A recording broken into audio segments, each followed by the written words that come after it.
За сайн байцгаана уу залуучуудаа. Өнөөдөр 2024 оны 4-р сарын 14-ний өдөр манай ээлжит Market Overview маань эхлэж байна. За өнгөрсөн 7 хоног 2-7 хоногийн хугацаанд Market Overview явуулж чадаагүй дуучлаарай. Өнгөрсөн 7 хоногийн бүтэн сая өдөр та нар юу болсон гэж байгаа. Монголд анх удаага Traders Forum зохион байгуулагдсан. За энэ Traders Forum бол маш сайхан өргөн хүрээнд зохион байгуулагдаж 1500 гаруй залуучууд маань ирж оролцсон. За манай баяр сайхны Эрхэн баяр найзын маань бас номинелт болж энэ номыг хүмүүс бас өргөнөөрөө олж авч өөрсдөө уншиж одоо амьдралтаа арилжаандаа хэрэгжүүлж явж байгаа ийм сайхан үйл явдал бол болсон. За тэгээд өнөөдөр за market overview мэдээж хамгийн түрүүнд бол Иран Израилийн асуудлаар ярилцаж эхэлнэ. За тэгэхээр алтны дүү шинжилгээ хийн. За цаашлаад ер нь зах зээл юу болох вэ, яах вэ гэдэг талаар дараа 7 хоногт юу болох вэ гэдэг талаар бүгдээрээ ярилцах болно. За юу болсон бэ гэхээр Израиль өнгөрсөн 7 хоногт төрүүлээд өөрсдөө Либанонд байх үлүүтэй Сириад ч үлээ сайн мартчихж яг уншижсэн. Ираны одоо элчин сайдын байгууллагыг бөмбөгцсөн. Элчин сайдын байгууллагыг Израиль өөрсдөө бөмбөгдөөд за тэгээд Ираны ер нь нэлээд том одоо цэргийн генералууд болон одоо дипломат ажилтан гэх мэтчлэн хүмүүс бол тэр бөмбөгдөлтөнд бол алагдсан. Тэгээд тэр Ираны элчин сайдын барилгыг бол ерөөсөө үнсэн товрог болгоод бөмбөгтөө хийцэн. Энэ бол бас нэг талаас болохгүй зүйл л дээ. Ямар ч одоо бид чинь одоо дэлхийн 1-2 дугаар дайнаас ахуулаад ерөнхийдөө энэ дайн дайчинд бол за бүр манай Чингис хааны үеэс ч гэсэндээ те элчийг алдаггүй дипломат газар руу бол дайрдаггүй дайны бол бүр яг бичигдээгүй хууль за бичигдсэн хууль дүрмээр ч гэсэндээ элчин сайдын газар бол off limits буюу байж болохгүй гэдэг тэр дүрмийг Израильчууд өөрсдөө зөрчсөн. Энэ бол нэгсэнд айгүй даварсан үйл явдал болсон. За энийг хариуг бол Иран барина гэдгээ бол удаадараа одоо амлаж исэн, мэдгэж исэн. За өнгөрсөн 7 хоногийн 4-р өдөр ч гэсэн хэрвээ та нар Telegram channel-аас уншсан болвол ер нь бол ингээд Иран Израиль руу бол дайрах нь бол ойлгомжтой юм шиг байна. Ингээд ер нь бол энэ ойрхон дорнодод Middle East-д бол нэлээд том юм дайн олон фронтоор үргэлжлэх магадaltaй болчлоо гэдгийг бол хэлж исэн тийм ээ. За тэгээд өнгөрсөн шөнө Монголын цагаар шөнийн 4 цагийн үед байна уу да. Бараг 3-ын үед ч байна уу. Крипто, биткойн маш хүчтэй унаж орж ирсэн. За мэдээж 5 дахь өдөр бол нөгөө дайны одоо айдас хүйцээс болоод хөрөнгийн зах зээл болон крипто зах зээл бол хамтдаа хүчтэй унсан. Биткойн маань 5 дахь өдөр бол ингээд 71 мянга ханшнаас бол доошоо 65 мянган ханш руу унж орж ирсэн. За тэгээд consolidation хийгээд жоохон өсөөд байж итл 67 мянгаас эхлээд маш хүчтэй уналтыг бол үзүүлсэн. За энэ юунаас болж унсан бэ гэхээр Иран Израиль руу 300 ширхэг одоо бөмбөг, дрон гэх мэтчлэн зүйлсээр бол довтолсон, илгээсэн. За тэгээд крипто зах зээл бол ерөөсөө шууд одоо биткойн бол 60,800 унаж орж ирсэн. За Израилийн мэдгдсэн зүгээс бол юу гэж хэлж байгаа гэхээр за Ираны явуулсан 300 одоо бөмбөг дронуудыг 99% бүгднийг нь одоо агаар дээр нь устгаж энэ чинь агаарын хамгаалах систем гэж байгаа шүү дээ улс орн тийм ээ. Израиль бол тэрүүгээр бас их сайн юм байлээ. Ираны энэ бүх бөмбөг одоо пуужингууд за дронуудыг нь бол агаар дээр нь сүйтгэж одоо гар цохирол бол бид нэх амсаагүй. Яг нэг ганц хоёр газар болол бөмбөг нь бол хүрсэн юм шиг байлаа. За тэгээд энэ ийм мэдээлэл бол гарсан. Тэгээд эргээд Иран бол юу гэж хэлж байгаа вэ гэхээр хэрвээ Израиль, Америк хоёр манайх руу хариу довтлохоо үзүүлэх юм бол бид нар бүр илүү хүчээр дайрна гэж мэдгдсэн. Гэхдээ энийг бол ингээ хоёр талтай авах хэрэгтэй. Хэрвээ Израиль, Америк хоёр нөгөө 300 дрон пуужин нисгснийх нь хариуд дахиад хариу довтлохоо үзүүлэх юм бол Иран их хүчтэй дайраад бүр юм ингээд яг жинхнээсээ дайн өрнөх нь шүү дээ тий. Ираны хэлсэн тэр үгнээс бас юу гэж ойлгож болох вэ гэхээр хэрвээ Америк, Израиль хоёр хариу үйлдэл үзүүлэхгүй болвол Иран дахиж товтлохгүй юм шиг байгаа. Энд чинь ингэж хэлээд байна шүү дээ. Израиль, Америк хоёр манайх руу дайрвал бүр илүү хүчээр бид нар одоо товтлохоо үзүүлнэ гэж. А дайрахгүй бол бас товтлохгүй гэж магадгүй юм шиг байна, тий. Тэгэхээр энийг бол ингээд нээлттэй үлдээчихье. За тэгээ байжсэн чинь яг Хонконгийн биткойн ETF батлагдах мэдээ бас өчигдөр гарсан. Яг ингээд биткойн унсны дараагаар тэгээд биткойн чинь шууд 61,000 хэдэн 100 байж байгаад ингээд 65,000 руу нэг өсөлт үзүүлсэн. Тэгээд одоо нэг ийм консолидейшн хийсэн орон зайтай байж. За биткойны талаар бол яг дараа ярина. Эхлээд хэдүүлээ алтны талаар ярий. Мэдээж дайн дайжинтай үед бол алт бол маш хүчтэй өсдгийг та нар бүгд мэднэ. Орос Украины дайны үеэр бид нар харсан. За анх одоо 10 сард тийм ээ Палестины одоо Хамас бүлгэмтэй Израиль руу довтлоод ингээд анхны тэр Израиль Палестины дай эхлэхэд бол алт бол 1800-аас маш хүчтэй өсөж гарч ирээд үдийг хүрчээд байгаа шүү дээ тийм ээ. За тэгэхээр маргааш алт болвол өсөх байх. Хэрвээ яг зах зээл нээлттэй байхад энэ анхны 300 пуучин мууч явсан бол алт бол бүр үнэхээр солиороод бүр галзуураад буудах байсан. Гэхдээ нэг юм нөхцөл байдал нь яг өнөөдрийн одоогийн байдлаар нэг жоохон намжчихсан юм шиг байдалтай байгаа учраас би яг маргааш алтыг яахыг сайн хэлж мэдэхгүй байна. Яах бол гэж таамаглал дэвшүүлэх юм бол та нар энэ Pax Gold гэдэг зүйлийг харж болно. Pax Gold USDT гэдэг. Энэ бол нэгсэндөө голдын ханшийг дагдаг крипто голд гэж та нар ойлгож болно. За энэ крипто голд дээр юу болж байгаа вэ гэхээр за өчигдөр ингэ байжсэн чинь яг анхны нөгөө одоо пуучин талтай мэдээ гараад энэ крипто голд маань ерөөсөө 2350-аас 3300 руу өсөж гарч ирсэн. Үуч одоо юу гэсэн үг вэ? Ийм айхт өрсөлт үүсэн. Мэдээж яг алт бол ингэж хөдлөхгүй л дээ. Гэхдээ хэрвээ алтны зах зээл одоо нээлттэй байсан бол юу болох вэ гэдгийг бид нэр энд харж болж байна тийм ээ. За тэгээд нөгөө пуужмуучингийн дефенд хийж мэгээд ингээд нэг юм жоохон нөхцөл байдал амжаад ирсэн. Энэ бол буцаад унсан. Гэхдээ одоо ханшвал 2450 хавцаа явж гин яг одоогийн байдлаар. Тэгээд 5 дахь өдрийн хаалт бол хэд дээр байсан баг. 5 дахь өдрийн хаалт за 2350 хавцаа хаасан юм байна. Яг алтны ханш маань гэсэн яг энэ 2345 хавцаа хаасан шүү дээ. Тэгэхээр ер нь бол яг алтны ханшийг бол дүрэж хөдөлдөг. Тэгэхээр маргааш алт магадгүй хүчтэй gap upтэй нээгдээд дунах нь эсвэл нээгдээд дунаад өсөх нь гэдгийг одоо бид нар хүлээж агаад харах л үлдлээ тийм ээ. За техник дүн шинжилгээний үүднээс ер нь ямар байдалтай байгаа юм бэ гэдгийг хэдүүлээ ярилцъя. За ханш бол энэ 2200 төвшин дээр rejection авч байгаад энэс дэше breakout хийснээс хойш бол нэлээд хүчтэй дэше өсөж гарч ирсэн. гэдгийг бид нар бүгдээрээ мэдж байгаа тийм. За тэгээд энэ өсөлт бол үргэлжлээд явахдаа дандаа higher low. Энэ яагаад гацаад байна? Энэ утгач.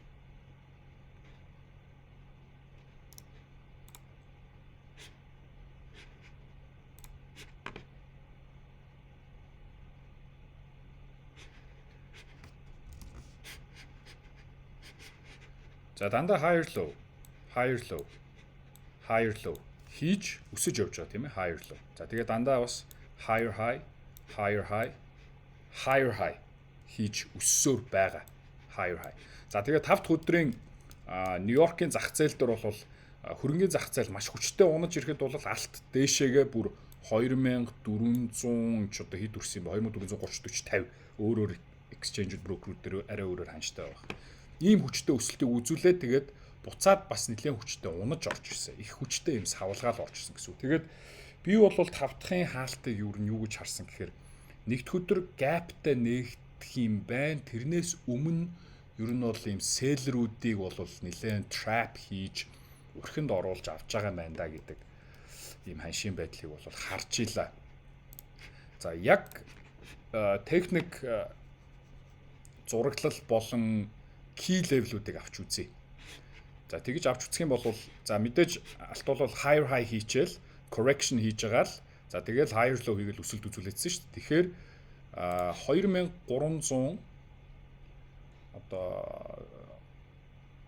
4-5 ханшин дээр бол нэг хүчтэй support бол байгаа.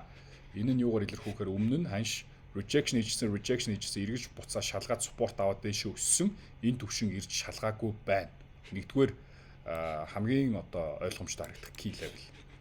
За хоёрдугаар ойлгомжтой харагдах key level бол сая өнгөрсөн 7 хоногт CPI мэдээ гарсан. Хэдийгээр CPI мэдээ өндөр гарсан боловч алт сүйттэй унаагүй тийм ээ. За тэр төвшин бол энэ 2320 гэдэг төвшнгөөр бол илэрхийлэгдэнэ 2320. 2320-оос 2325-6-7-гийн хооронд ийм support авах төвшин байгаа. За энэ мөн ялгаагүй өмнө нь rejection болж исэн төвшин байна. Тэгээ эргэж ирээ support аваад. За тэгвэл одоо таамаглал ёсоор бол хэрвээ алт higher low хийж явж байгаа юм болвол магадгүй энэ 5 дахь өдрийн 2335-40 хавцаах энэ ханш бол дахиад higher low байж болохоор. Окей. Нэгсэн юу гэсэн үг вэ? Энэ төвшнөөс доош орохгүй ч магадгүй гэсэн үг шүү дээ, тийм. За тэгэд энд бас нэг key level байгаад байгаа. Энэ нь юу вэ гэхээр за энд өмнөх support мөн өмнөх rejection эргээд rejection болж ирсэн нэг ийм төвшин байгаад байгаа. За энд бол ханш чинь нөгөө 3 дахь 4 дахьд чинь ингэж унж ирээд буцаж унж ирээд double bottom хийгээд тэгээд айхтар хүч төгсөө явсан байгаа биз. Тэгэхээр ханш ер нь бол энэ төвшнөөс дээшээ гэдэг маань 2350-аас дээшээ гараад ирэх юм бол үргэлжлээд ингээд өсөөд явах магадлалтай. За өсөж явахдаа харин хаана зогсож болох уу гэж харахаар энэ 2365 гэдэг төвшин байгаа. Өмнөх rejection тийм. Тэгэхээр эхний ээлжинд бол ханш энэ хооронд хэлбэлцэн. За энэс дээшээ даваад гарчих юм бол үргэлжлээд ер нь бол ингээд өсөлт үргэлжлээд явнаа гэж үзэж болно. Дахиад higher high хийхийг бас үгүйсэхгүй шүү. Алт бол маш одоо relative strength буюу их хүчтэй байгаа. Бусад зах зээлтэй харьцуулахад хөрөнгөний зах зээл унаад байдаг, биткойн унаад байдаг, гэтэл алт бол өсөөд байдаг. За дээрээс нь доллар индекс маш хүчтэй өссөн, гэтэл алт бол үргэлжлэн өссөөр байгаа. Тэгэхээр би алтан дээр ямар төлөвлөгөө гаргаж ийн вэхээр за ер нь бол маргааш нэг тийм амар арилчих гэж бол яарахгүй. Гэтэ ерөнхий тренд бол дээшээ хിവэрэ up trend маш хүчтэй явж байгаа тийм. Тэгэхээр трендийн эсрэг арилжаа хийхээсээ илүүтэй ерөнхийдөө хаана аятайхан long арилжаанд орж болох уу гэдгээ ирж хайна. За энэ 2365-аас 2300 за нэг 50-ийн хооронд 50-аас дээшээ 65-ийн хооронд нэг богино цаг дээр long арилжаа хийх гэж үзнэ. Тэгээд одоо энэ хавьяас ордог ч юм уу те орсны дараа амжилттай болоод ханш 2365 руу хүрээд ирвэл short break even stop loss тавиад энэ 2365-ыг сэтэлж чадах нь үгүй юу гэдгийг ажиглана. Энийг сэтлээд гарч яваад эргэж шалгаад support авах юм бол би дахиад нэг оролт хийн. За ингээд ерөнхийдөө бол long арилжааг бол хийнэ гэсэн үг. Short арилжаа бол ерөөсөө бодохгүй байна. Зүгээр яг миний нэг санаа зовж байгаа зүйл нь энэ 2320-оос доош маш их liquidity цугларсан болов уу? Маш их хүмүүсийн одоо long арилжааны stop loss захиалгууд байгаа болов гэж бодож байна. Хэрвээ алт унах юм бол нэг унж ирээд энэний доор байх stop loss-уудыг хамаад тэгчээд өсч магадгүй. Тэгэх юм бол дахиад энэ уналтын араас ханш буцаж энэ key level рүү гарч ирэх нү гэдгийг харж агаад бас long арилжаа хийх гэсэн нэг ийм төлөвлөгөөг бол алтан дээр гаргаж байна. Тэгэд бас нэг дүн шинжилгээг би зөвхөн RSI тавьж байгаа та нарт харуулах гэсэн. Нэг өдрийн график дээр. За нэг өдрийн график дээр ханш бол маш одоо overbought буюу нэлээд энэ RSI-ийн төвшин бол дээш 85 руу хурж ирдсэн шүү дээ. Тэгээд одоо ханш бол буцаад 72 руу буугаад ороод ирсэн. Тэгэхээр 72-оос энэ хооронд бол дахиад ингээд явж явах бүрэн боломжтой шүү. Энэ доошоо шууд ингээд унах гэсэн үг бол ерөөсөө биш. Энэ хооронд ингээд хэлбэлцээд явж иж болно. Энийг overbought гэж харахаас илүүтэй энэ чараа ийм өсөлтөд үзүүлсэн ба шүү дээ. Урт хугацаанд ер нь бол алт бол их л bullish байгаа юм байна да гэдэг ойлголтыг авах хэрэгтэй. За, bullish байгаа юм бол ерөнхийдөө бид нэр buy-ыг л харах нь шүү дээ. Buy хаана buy их үү гэж. За, нэг өдрийн график дээр ийм байна. Тэгвэл нэг өдрийн график дээр overbought байгаа. Тийм ээ. Нэг өдрийн график дээр overbought байгаа. Ер нь бол RSI нэлээд bullish хүчтэй байгаа. Тэгвэл 4 цагийн график дээр RSI доошоо унах болгонд худалдаж авах боломжуудыг гаргаж өгч ирсэн байна. RSI доошоо унах болгоно тийм ээ. За өслөө RSI буцаад бүр амар overbought-осоо унаад ороод ирлээ худалдаж авах боломж. Өслөө унаж орж ирлээ. Яасан? 4 цагийн RSI унаж орж ирсэн overbought биш болсон гэсэн үг шүү дээ. Гэтэл нэг өдрийн график ч юм бол overbought хэвээрээ байгаад байгаа тийм. Мөн авах боломжийг гаргаж өгч ирсэн. За дахиад өслөө буцаад унлаа. Энэ тараа RSI дахиад унсан. Гэхдээ нэг өдрийн график дээр бол RSI overbought хэвээрээ байгаа. Энэ бас худалдаж авах боломжийг гаргаж өгч ирсэн. За тэгээд дахиад өслөө эргээд RSI унсан байдалтай байна. Тэгэхээр зөвхөн энэ RSI-ийн дүн шинжилгээнээр харахад бол худалдаж авах боломжийг бас гаргаж өгч байгаа юм шиг байна л гэдэг зүйл харагдаж байна шүү. Окей. Гэхдээ зах зээл дээр мэдээж одоо 100% юм ерөөсөө байхгүй. Өмнө нь RSI тэгвэл ийм худалдаж авах боломжийг гаргаж өгч ирсэн бол одоо тэр нь худлаа болсон ч гэж магадгүй шүү дээ, тийм ээ. Тэгэхээр их болгоомжтой хандаарай. Гэхдээ ер нь бол зураглал болвол худалдаж авах боломжийг харуулад байна гэдгийг л хэлээд байгаа. Окей. За, биткойны дүн шинжилгээről дахиад оръё. Яагаад тэгэхээр одоо биткойн нээлттэй байна. Мөн яг энэ дайнд ажимгийн асуудал бол биткойнд бол их хүчтэй нөлөө үзүүлж байгаа. За, сая би нэг жижиг bullish pattern зурсан байсан харсан байх те. Энийг сэтлээд гараад ирж байна. За, энэ ч яг илүү том зураглалаа харъя. Би өнгөрсөн 7 хоногийн 4-р өдөр та нар руу биткойны ийм айхтар bearish pattern яваад байна гэдэг зураглалыг бол харуулж ирсэн те. Тэгээд ийм bearish pattern ер нь ийм all time high буюу хамгийн дээд ханшууд дээр хийж исэн юм уу гэд ингээд эргүүлээд харахаар ер нь all time high ханш дээр хурж ирсний дараа одоо double top хийдэг ч юм уу тэгчээд ийм bearish pattern гаргаж исэн бол ер нь ханш их уналт руу орж ирж исэн юм байлаа. Одоо жишээ нь энийг харъя. За ханш өссөн буцаж консолидейт хийж ирж байгаад өссөөд за ингээд double top хийчихэж байгаа тийм double top хийчихэж байгаа. За тэгээд буцаж унаж орж ирээд ингээд нэг юм bearish pattern хийсэн байна. Энэ бол 2021 оны 11 сарын ханш юм байна тийм. За тэгээд энэ bearish pattern-аас задалж гараад ер нь бол үргэлжлээд маш хүчтэй уналтууд бол орж ирсэн. 60 мянга дээр гэсэн үг шүү дээ. 68 мянга дээр хавцаа. За өмнө нь бас яасан байх нү гэдэг ингээ харахаар ханш өсөж явж байгаад ингээ 65 мянга хүрээд за нэг унаад тэгээ буцаж консолидейт хийж өссөн. Тэгэхдээ major юу lower high тийм ээ. Major lower high хийхдээ энэ major lower high нь бас bearish pattern болж ирсэн. За ингээд bearish pattern болоход бол энээс задарч гараад хүчтэй уналтыг бол хийсэн байх нь тийм ээ. Тэгвэл одоо юу гэж харагдсан бэ гэхээр мөн ялгаагүй ханш 74000 гэдэг за 73700 гэдэг маш дээд ханшийг хийчээд консолидейт тэгээд унсан bullish pattern хийлээ буцаж одоо double top mop хийлээ өслөө 72000-ыг дахин шалгалаа. Гэхдээ энэ өмнөх хаяг эвдэж чадахгүй. Major lower high хийж байгаа байхгүй. Major lower high тийм ээ. За тэгээд доошо унсан буцаад өслөө дахиад 72700 ирсэн. Гэхдээ өмнөх high цэгийг эвдэж чадаагүй.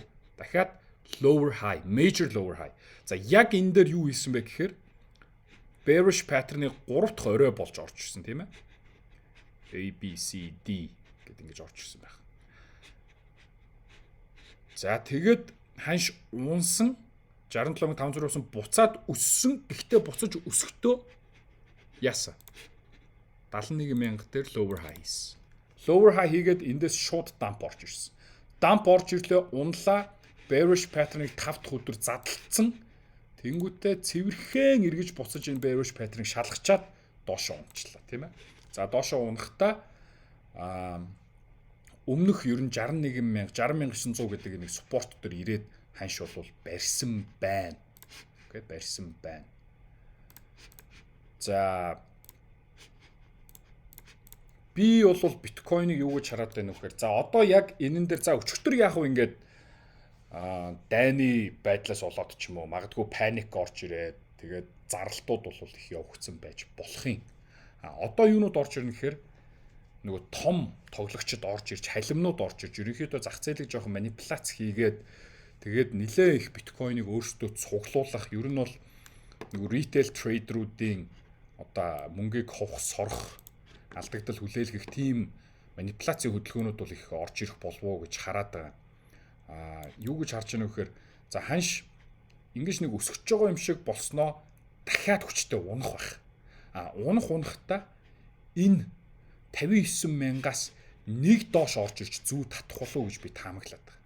Нэг орж ирж зүү татаад гэхдээ энэ уналт зүү таталт бол нэх удаан үргэлжлэхгүйгээр доош унчаад тэгээд ер нь ингээ гараад ирэх болов гэсэн нэг ийм хардалт бол надад байгаад байна. Яагаад тэгэхээр энэний доор маш их liquidity байгаа.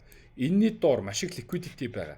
Мөн өчигдрийн ч гэсэндээ энэ хөдөлгөөний доор маш их liquidity байгаа. Тэгэхээр за хэд үрхий мэдхгүй ингэж явж байгаад нэг доошо хамчаад ийм хөдөлгөөн ороод ирэх болов гэсэн таамаглал бол надад байна. Тэгэхээр бас магадгүй одоо биткойныг унсан дээр нь худалдаж авъя гэдэг ч юм уу лонг арилж орё гэж бодож байгаа залуучууд байх юм бол жоохон болгоомжтой хандаарай. Зах зээлийн савлгаа бол маш өндөр байна. Энэ савлгаан дээр ихэнх хүмүүс л бүр алдсан шүү. Окей? Энэ амар савлгаа явж байгаа чи би далаад хядаад ашиг хий гэсэн тийм яарсан сэтгэлээр бол бити хандаарай. Илүү аль болох юм өндөр савлгаатай байх тусам илүү ойлгомжгүй байдал үүсэх тусам өшөө жоохон хоош суугаад за ер нь жоохон ажиглая, яазны, харъя, юу болох нь гэдэг байдлаар хандах хэрэгтэй. За яг бас Fibonacci зураад харвал за эн чинь нэг уналтын давалгаа өгсөн буцаад одоо consolidation хийгээд swing high-аас swing low хүртэл дахиад ингээ уналт явагдсан тий. За энэ уналтын яг 61.8 Fibonacci бол pullback хийгдсэн байж шүү. Тэгээд одоо нэг rejection барьж байгаа байдал харагч. Тэгэхээр би бол ерөнхийдөө нэг ингэж lower high хийж явж байгаад нэг хүчтэй доошоо унж орж ирэх болов гэсэн таамаглалтай байна биткойн дээр. За тэгээд бусад койнуудын дүү шийдлэгийг бол та нар өөрсдөө хийчихнэ үз. За Nasdaq-ийн талаар ярилцъя. Nasdaq. За Nasdaq та нар анзаарах юм бол би энэ NQ1 гэсэн ийм юмн дээр дүн шийдлэг хийж байгаа. Энэ маань юу юм бэ гэхээр яг CME буюу Chicago Mercantile Exchange-ээс ирдэг futures-ийн ханш. Окей. Тэгэхээр яг энэ бол хамгийн одоо зөв ханшна гэж та нар ойлгоорой. Тэгээд манай Motforex дээр ч гэсэндээ Nasdaq futures гэж байгаа. Аль болох ер нь бол NAS100 futures-ыг арилжих юм бол илүү зөв зүйтэй ханш ерөнхийдөө яг одоо жишээ нь Pepperstone-ы NAS100 харах юм бол нэг өөр ханш байгаа, Ovanda-гийн NAS100 харах нэг өөр ханш байгаа гэдэг. Тэгэхээр илүү нөгөө futures ханшаа арилжих юм бол олон broker exchange-үүд дээр ханш бол таарах байх шүү. Окей. Тэгэхээр futures-ыг нь илүү арилж аваа гэж зөвлөхөр байна. Futures-ийн хувьд бол актив илүү их өндөр арилжаа хийж байгаа үед бол spread их бага байдаг. Азийн session гэдэг юм уу бага арилжаа хийж байгаа үед spread өндөр байдаг нэг тийм сул талтай. За futures дээр нөгөө нэг зурсан сэрэ маань явсаар байгаа шүү дээ. Тэ? Айл энэ 23 оны 1 сарын доод цэгээс 23 оны 7 сарын дээд цэг. За тэгээд 23 оны 10 сарын сүүл хүртэл consolidation ингээд ABC гэсэн холболттойгоор энэ modified shift pitchfork байгаа. За яг энэ pitchfork дагуу Nasdaq юу н явсаар байгаа шүү. Та нар одоо хараа анзаараарай. Өмнө нь яасан? Яг энэ pitchfork-ийн midline-ы дээр байж хахт бол ханш өсөөл яваадсан тийм ээ. Midline-ы дээр байсан. За тэгвэл ханш midline-ы доор орж ирээд 18000 За энэ 20 гэх юм уу. Би та өнгөрсөн 4-р өдөр ч илүү дүншилгээ явуулахдаа хэлсэн шүү дээ Telegram channel руу. Nasdaq энэ нэг хоёр range-д орчоод байна гэх тээ 18600 за тэгснэ 18050 хоёрын хооронд ийм range яваад байна. За энэ range-с аль нэг тийшээ нь ер нь удахгүй гарч хөдлөх байхаа гэж хэлж исэн. Тэгээд Nasdaq бол яг энэ midline-аас доор орж явж байгаад буцаж midline-ыг шалгаад за одоо ингээд үргэлжлээд ер нь доошоо унах хөдөлгөөнийг бол хийж байна. Яг дөнгөж одоо уналт эхэлж гин гэж ойлгож болохоор маргааш Nasdaq gap down нээгдэнэ. Маргааш бол маш хүчтэй уналттай нээгдэнэ. Яаж би тэрийг мэдэж гин гэж маш хүчтэй уналттай нээгдэнэ. Яаж би тэрийг мэдэж гин вэ гэхээр та нар Google дээр Weekend Wall Street-гээ хайгаад үзээрэй. Weekend Wall Street-гээ хайх юм бол igcig.com гэдэг дээр ер нь бол хагас сайн бүтээл сайнны уналт за тэгээд нэгд өдөр ер нь зах зээл яаж нэгдэх үү гэдгийг таамагласан ханш байждаг. Энэ ханшин дээр одоо харах юм бол за Dow Jones 0.43% одоо уналттай явж байна. Nasdaq ч гэсэндээ тэгэхээр ер нь ялгаагүй байх. Окей. Markets to trade дээрс weekend trading гэдээ ороод та нар харах юм бол энэ араа weekend US 100 хасах 75.8 гэж байна. Тэгэхээр 0.42% таа гэдэг чинь хасах 76 point уналттай нээгдэнэ гэдэг маань 18 100 хавцаа нээгдэнэ гэсэн үг шүү дээ. Энэ хавьд ер нь бол ханш gapтай нээгдэх юм байна. За тэгээд дахиад нөгөө нэг өмнө нь авч ирсэн энэ support төвшин маань орж ирэх нь шүү дээ. Энэ support бол маш сайн барьж байгаа. Гэхдээ ахин дахин шалгах тусам бол хэврэг болсоор байгаа. За Nasdaq-ийн хувьд за дараа 7 хоногт унаж орж ирээд энэ support-ыг доошо эвдлүүл буцаж шалгаад барих юм бол за тэгээд 17500 400 хүртэл унах бол бүрэн боломжтой болж байна. За тэгээд pitchfork-ийн зүгээс ч гэсэндээ Dotling SP line руу орж ирэх. За ер нь бол өмнөх энэ спорт руугаа орж ирэх унах хөдөлгөөн бол явах баха гэж бодож байна. За Dow Jones-ийн хувьд би бас энэ IM1 гэдэг энэ Dow Jones-ийн futures дээр бол дүн шинжилгээ хийж байгаа. За Dow Jones бол Nasdaq-тай харьцуулах юм бол төрүүлээд унчихсан тийм. За тэгээд энэ ийм том bearish pattern гарч ийна гэдгийг би та нарт хэлээд сануулж ирсэн. За тэгээд энэ bearish pattern бол за нэг дээшээ fake out хийгээд double top болсны дараа бол хүчтэй уналт орж ирсэн, задалсан, эргэж буцаа шалгасан уналт үргэлжлээ явж байна. Dow Jones бол Nasdaq за S&P 500-аас төрүүлээд lower low хийгээд энэ bearish байдлыг бол баттгаад явж байна. Тэгэхээр миний бодлоор Dow Jones дахиад gap down нээгдэх нь байна.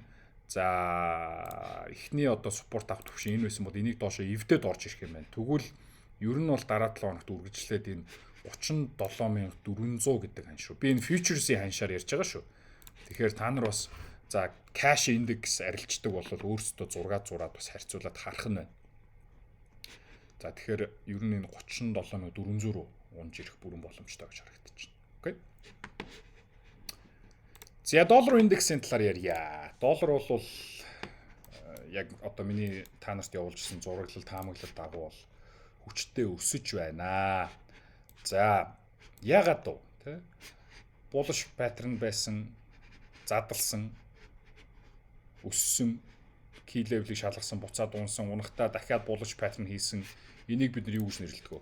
Манайд халигч найзын нэрлснээр ad pattern гэдэг шүү дээ. Ер нь бол том pattern-аас гараад consolidation дээр дахиад адилхан bullish pattern гаргаад ингээ юм бол энийг ad буюу алив ахта дансаа pattern гэж нэрлэдэг тийм. За тэгээд доллар индексийн хувьд бол higher high хийгээд higher low хийгээд өсөлт үзүүлээ явж исэн. За энэ хүчтэй key level байсан тийм. Өмнөх support дараагийн rejection энийг бол дээшээ сэтлээд гараа явчихсан. За одоо дахиад higher high хийгээд дээшээ өсөөд явсан байна. За одоо ерөөсөө дараачийн доллар индексийн очих төвшин бол 107 30 руу л орж ирж байгаа шиг байна тий. Тэгэхээр мэдээж яг нь эндээс бол pullback consolidation явж болно. Гэхдээ 5 сарын 2-нд илүү дэ 3-нд илүү та нар economic calendar хараараа Төв банкны бодлогын өнгө шийдвэр гарна. Тэр бодлогын өнгө шийдвэр дээр бол ер нь их юм ярих байх. Тэр хүртэл ер нь баг энэ 107 40 руу асуудалгүй хүрээд ирэх байхаа гэж харагдаж байна. Ингээл явчих болов. 107 40 руу хурж ирэх байх. За ингээд Доллар индекс хэрвээ 107.40 руу явна гэж үзэх юм бол яах нь вэ? Миний нөгөө дуртай хамгийн их одоо найдлага өгөөдсөн USD JPY маань хүчтэй өсөх нь байна. За евро доллар, GBP USD, Aussie доллар, Kiwi доллар хэмжлэн долларын хослууд бол унах нь байна тийм ээ. За евро долларыг хэдүүлээ харъя. Яа. Евро доллар. Энэ зураглалыг би та нар руу явуулсан санаж байгаа бах те Telegram channel дээр. 61.8 дээрээс rejection аваад ийшээ унах нэ гэдгийг хэлжсэн. За тэгээд хүчтэй уналт явагдсан. Энэ бүх key level-уудыг эвдээд lower low хийгээд явчлаа ерөөс. За яг хав энэ нэг тренд лайны доор жоон supporting байдал харагдаж болж байна. Гэхдээ ингээл явчих болов даа л гэж харагдаж байна. За тэгээд энэ нь бол өмнөх одоо 23 оны 10 сард авч ирсэн support төвшин рүү бол ер нь хурж ирэх юм. Тэгэхээр дахиад нөгөө 1.05 гэдэг төвшин л орж ирж шүү дээ, тэ. За GBP USD нөгөө нэг consolidate хийгээд ч одоо 23 оны 12 сар гэдэг чинь баг хагас жилийн турш барьж исэн энэ consolidation zone, хагас жилийн турш барьж исэн энэ зон доошоо эвдээд ороод ирсэн. Сая 5 дахь өдөр доошоо эвдээд ороод ирсэн. Тэгэхээр GBP USD нэлээд унаж болохоор л дүр зураг харагдаж байна да. Энэ юу н дахиад одоо ингээл ерөөхдөө lower low, lower high хийгээд үргэлжлээд унаад за ерөнхий level ингээл 1.22 руу л орж ирэхээр болчихлоо шүү дээ. 1.22-оос 1.21-ийн хоорондох энэ key level рүү л явахаар болчихлоо. Гэтэ мэдээж тэрнээс өмнө retest-ууд явагдаж болно. Доллар индекс унах юм бол дээшээ өсөөд энэ задалсан support-оо бол эргээд нэг шалгаж болно. Гэхдээ миний бодлоор ингэж айхтар өсөж ирээд за яг нэг 40-50 пипний хөдөлгөөн тийм өсөж ирээд шалгаад ер нь бол хамгийн perfect төгс хөдөлгөөн бол энэ өсөж ирж шалгаад ингээ унах явдал шүү дээ тий.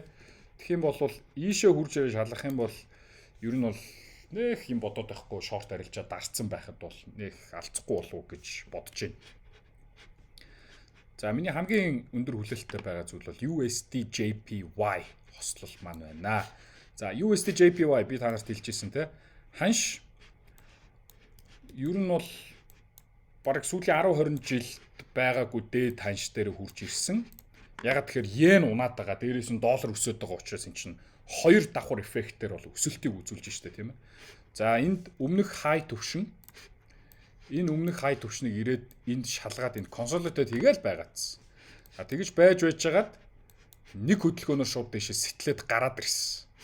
Тэгээ одоо дахиад ингээ консолидейт хийж байгаа. За энэ бол үргэлжлээд дахиад өсөөд явах боломжтой л харагдаж байгаа. USD JPY-г би юу гэж харж байгаа юм гэхээр ийм өсөлтийн их цэвэрхэн channel явж гин гэж харж байгаа. За энэ channel-ын дээд цэг рүү хүртэл явна гэж таамаглахаар нэг 160 хүртэл өсөх болов гэсэн таамаг байна. Би өөрөө swing long арилжаанд орсон энийг барьсаар байгаа. За йений индекс бол үргэлжлэн ингээд lower low, lower high хийгээд унсаар байгаа. Энэ ч гэсэндээ ер нь дахиад доошоо ингээд явах чиглэлтэй харагдаж байна. За тийм байна залуучууд. Өнөөдрийн market overview энэ хүрээд өндөрлөө. Би яг илүү алтан дээр, биткойн дээр, индексүүдээр ач холбогдол өглөө. Гэхдээ доллар индексийг ярьсан учраас та нар бусад хослууд дээр өөрсдөө дүн шинжилгээгээ хийгээрэй. За тэгээ дахин сануулхад эрсдлээ маш сайн бариараа. Ойлгомжгүй үед дайн дайчинтай юм өндөр савлгаатай үед аль болох хоошоо суугаад арилжж байгаа лотны хэмжээгээ багасгаад мөнгөө хайрлаж гамнаарай. Окей. Боломж бол үргэлж байж идэг зах зээл дээр. Мөнгө бол харин хязгаартай гэдгийг маш сайн санаарай. За амжилт хүсье. Happy trading.